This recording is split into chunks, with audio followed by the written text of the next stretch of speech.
Assalamualaikum warahmatullahi wabarakatuh.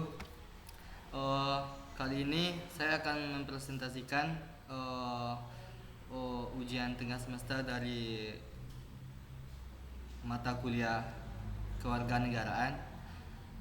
Pertama perkenalan dulu, nama saya Kurnia Fajar Viliano, kelas TRPL 3A, nomor BP 1711082042, jurusan Teknologi Informasi dan Politeknik Negeri Padang tahun 2020. Baik, kita langsung saja. Yang pertama yaitu kita akan membahas tentang nilai-nilai Pancasila pada kehidupan sehari-hari dalam menghadapi pandemi COVID-19. Yang pertama dulu kita bahas sila pertama, yaitu ketuhanan yang Maha Esa. Pada diri sendiri, contohnya yaitu mendekatkan diri kepada Allah Subhanahu wa taala dengan melaksanakan ibadah di rumah. Lalu yang kedua yaitu keluarga, yaitu dengan melaksanakan sholat berjamaah di rumah. Lalu yang ketiga di lingkungan mahasiswa, yaitu contohnya kita berdiskusi tentang keagamaan secara online maupun membahas tentang bulan Ramadan ataupun yang lainnya seperti hal yang bermanfaat untuk kita ketahui. Lalu yang terakhir contoh sila pertama yaitu kehidupan di masyarakat dengan mendengarkan acara keagamaan di televisi maupun sosial media, di YouTube dan lain-lain. Baiklah, selanjutnya kita akan membahas tentang sila kedua, kemanusiaan yang adil dan beradab pada diri sendiri, yaitu contohnya kita harus saya salah. Menurut saat diminta bantuan oleh orang yang ada di rumah, itu contohnya. Lalu di lingkungan keluarga, yaitu menolong kerjaan di rumah atau yang lainnya seperti hal yang bermanfaat. Lalu di lingkungan mahasiswa, contohnya itu memberikan pengetahuan atau ilmu yang berguna tentang pandemi COVID-19 yang ada saat ini. Yang terakhir di lingkungan masyarakat, yaitu ikut berpartisipasi dalam pencegahan virus COVID-19 dan memberikan informasi yang cukup serta wawasan pada masyarakat sekitar. Lalu kita lanjut pada sila ketiga, Persatuan Indonesia. Contohnya yang pertama pada diri sendiri, yaitu mematuhi aturan pemerintah, yaitu tidak keluar rumah. Apabila perlu keluar rumah, kita harus menggunakan masker dan standar keamanan lainnya yang diterapkan oleh pemerintah. Lalu di lingkungan keluarga kita harus saling mengingatkan untuk mengurangi aktivitas di luar. Di lingkungan mahasiswa, kita saling mengingatkan teman dan saling berbagi informasi terbaru mengenai COVID-19 ini, karena untuk situasi sekarang kita tidak diperbolehkan keluar rumah dan yaitu kita harus menyesuaikan dengan yang lainnya. Yang terakhir contohnya di lingkungan masyarakat, kita harus memilah informasi sebelum disebarkan, karena pada saat sekarang ini banyak orang yang memunculkan informasi yang tidak benar dan memicu konflik antar masyarakat. Untuk itu kita harus mencari sumber informasi tersebut dengan benar. Next, lanjut kita ke nomor 4, sila keempat, yaitu kerakyatan yang dipimpin oleh hikmat kebijaksanaan dalam permusyawaratan dan perwakilan. Contohnya pada diri sendiri, kita harus menjaga diri tidak keluar rumah dan menjaga orang-orang di sekitar kita supaya dalam keadaan sehat walafiat. Lalu di lingkungan keluarga, kita harus berdiskusi dalam kebutuhan sehari-hari dan untuk itu perlunya kita saling tukar informasi dan tindakan langsung untuk keamanan kita semua. Lalu di lingkungan mahasiswa, kita harus berdiskusi dengan teman-teman dan membagikan ilmu dan wawasan kita terkait pandemi COVID-19 ini. Yang terakhir yaitu di lingkungan masyarakat, kita harus kasih saran seperti kepada orang-orang penting tentang COVID-19, baik saran pencegahan maupun saran yang lainnya, karena itu sangat diperlukan pada situasi saat sekarang ini supaya kembali dengan normal. Lanjut yang kelima, sila kelima yaitu keadilan sosial bagi seluruh rakyat Indonesia. Contohnya pada diri sendiri, yaitu menyisihkan sedikit uang jajan untuk disumbangkan kepada orang yang lebih membutuhkan. Lalu di lingkungan keluarga, yaitu mengajak keluarga untuk ikut serta berdonasi semampunya.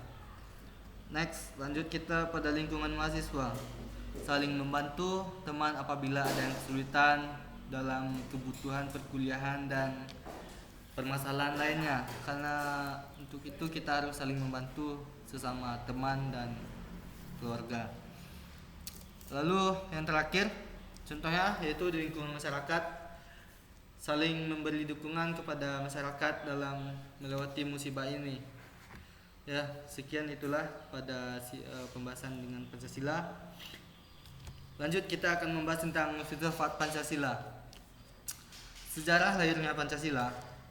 Pancasila ditemukan dalam buku Sutasoma karya Mpu Tantular pada zaman Majapahit.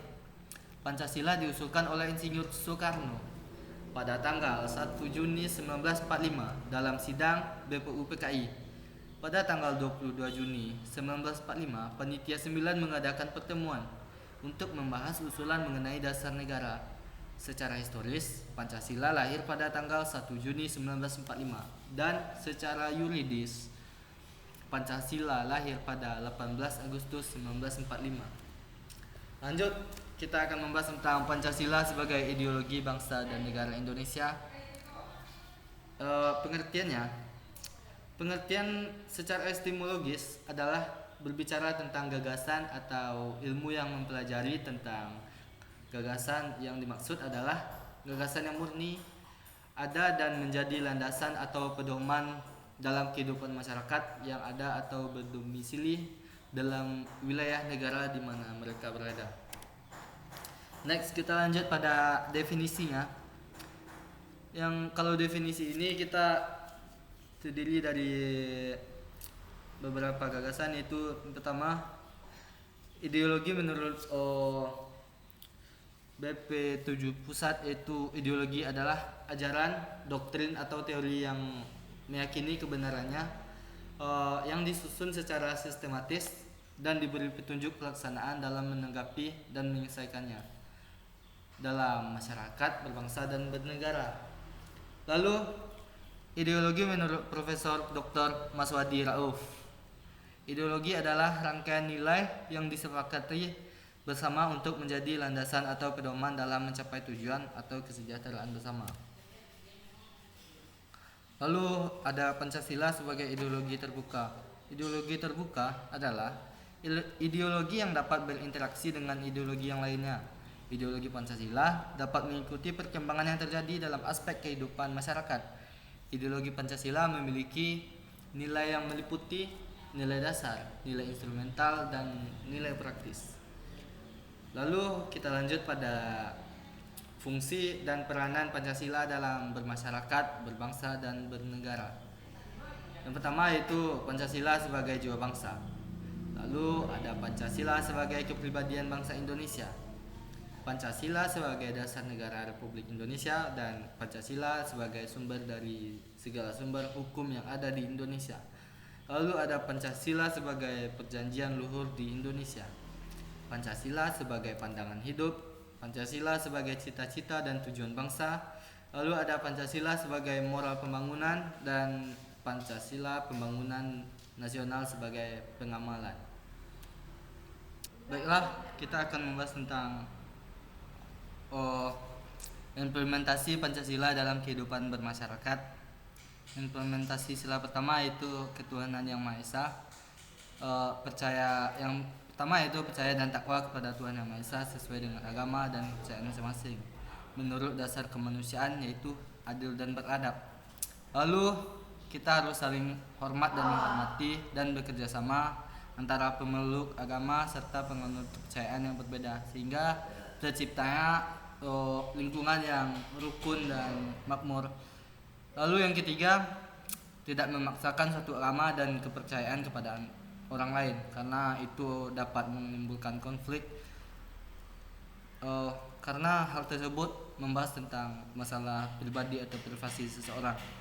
Lalu yang terakhir, kita harus saling menghormati kebebasan menjalankan ibadah sesuai dengan kepercayaan agama masing-masing.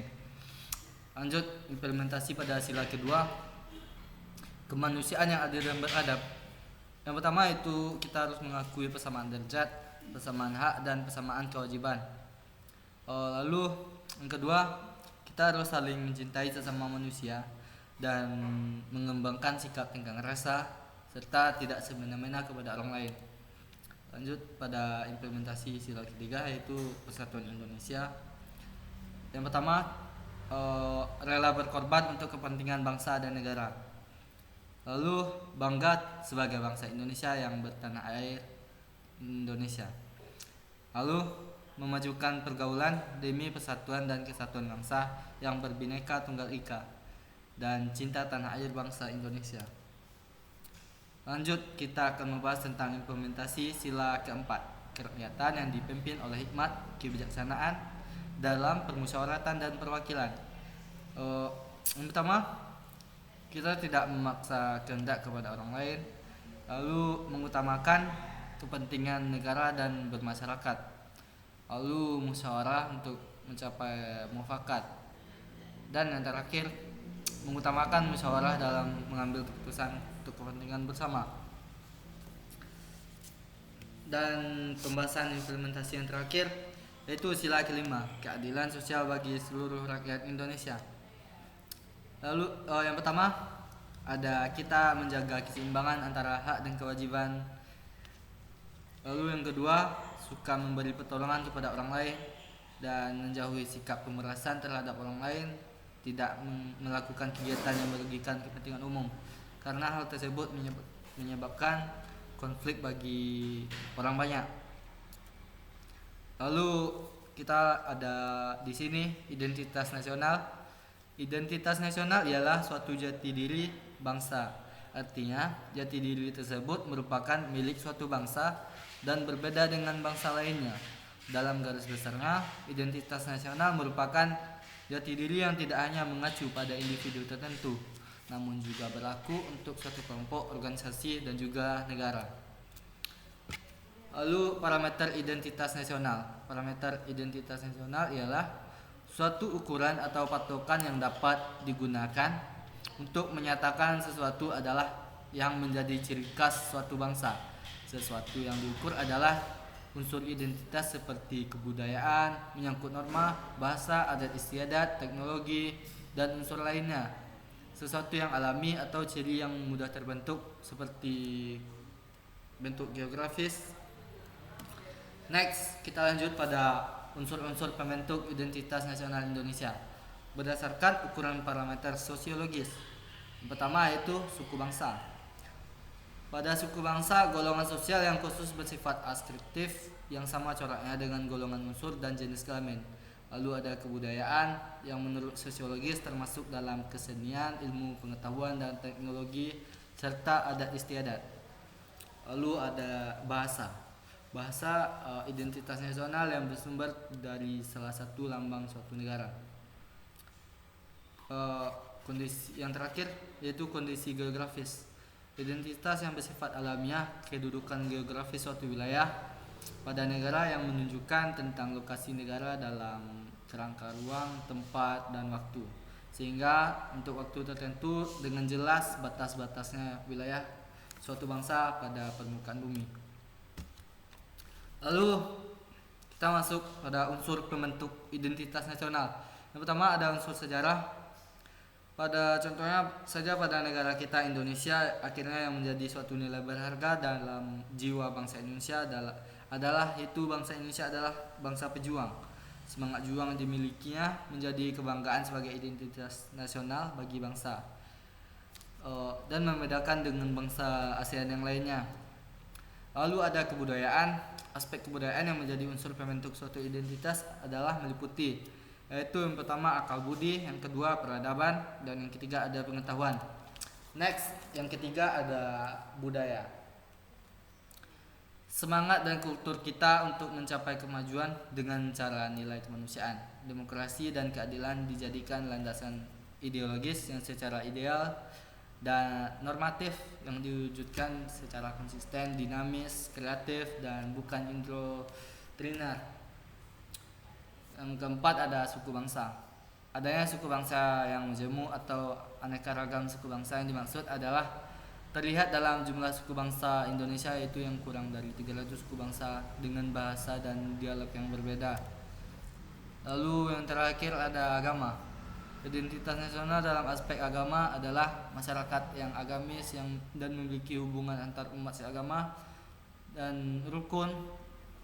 Islam adalah agama mayoritas bangsa Indonesia, dikenal juga dengan Islam santri yang terbagi dua, yaitu Islam modernis dan Islam tradisionalis. Yang terakhir ternyata ada bahasa. Bahasa adalah suatu atribut bangsa yang di samping itu sebagai identitas nasional bangsa Indonesia. Dan begitulah presentasi saya kali ini. Jadi menurut saya kesimpulannya itu dengan situasi saat ini kita harus siap dalam menghadapi virus COVID-19 ini dengan berdisiplin dan mengikuti arahan dari pemerintah dan masyarakat sekitar, dan serta kita harus memilah informasi yang benar dan yang salahnya. Untuk itu kita harus mencari sumber tersebut untuk mengetahui informasi tersebut. Dan sekian, terima kasih. Wassalamualaikum warahmatullahi wabarakatuh.